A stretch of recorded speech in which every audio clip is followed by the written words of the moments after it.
நம்ம அலோஹான்ற ஒரு Indian talk எப்படி உலகத்தையே திரும்பி பார்க்க வச்சுதோ, அந்த மாரி இந்த பஞ்ச், இந்த உராங்குட்டான் ஜப்பான்ல இருக்குது ஒரு ஜூல.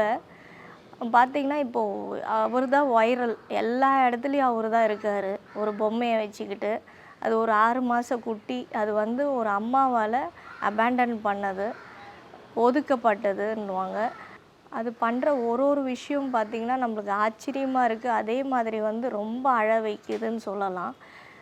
எல்லா ஜீவராசிக்குமே அந்த அம்மாவோட பிரிவு எப்படி ஒரு இம்பேக்டை கொடுக்குன்றத வந்து இந்த பஞ்ச், உராங்குட்டான் வந்து காட்டியிருக்கு. இது மாதிரி தாங்க எல்லா அனிமல்ஸுக்கும். நம்ம வந்து ஒரு இடத்துல குட்டி போடுது, நாய் குட்டி போடுதுன்னா, அதுங்கள வந்து ஒரு மூட்டையில் கட்டி எடுத்துகிட்டு வந்து இன்னொரு ஏரியாவில் தூக்கி போட்டு போயிடுவாங்க. அதோட அம்மா நைட்டெல்லாம் தேடி அழுதுகிட்டு இருக்கும். ஆனால் நம்மளுக்கு அதை பற்றியெல்லாம் கவலை இல்லை. இதே தான் வந்து பூனைகளுக்கும் நடக்குது. நிறைய இடத்துல பார்த்திங்கன்னா, அதுங்கள வந்து கல்லால் அடித்தே சாகடிக்கிறாங்க. ஒரு குட்டியை கூட அது கண்ணு திறக்காத போதே அதை அடித்து சாகடிக்கிறாங்க.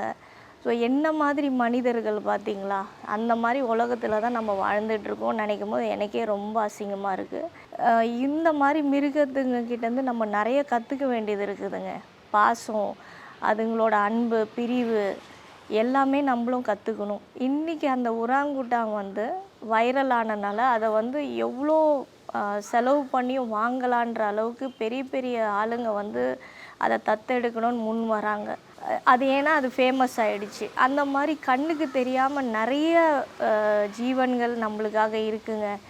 எல்லாத்தையுமே வந்து நம்ம முடிஞ்ச அளவுக்கு அவங்கள அடாப்ட் பண்ணி வளர்க்கணும். அதுங்க வந்து உயிரை வந்து காசு கொடுத்து வாங்காமல் எங்கே வந்து அதுங்களை அனாதையாக விட்டுருக்காங்களோ அதை எடுத்து வளர்க்கணுன்றத பாருங்கள்.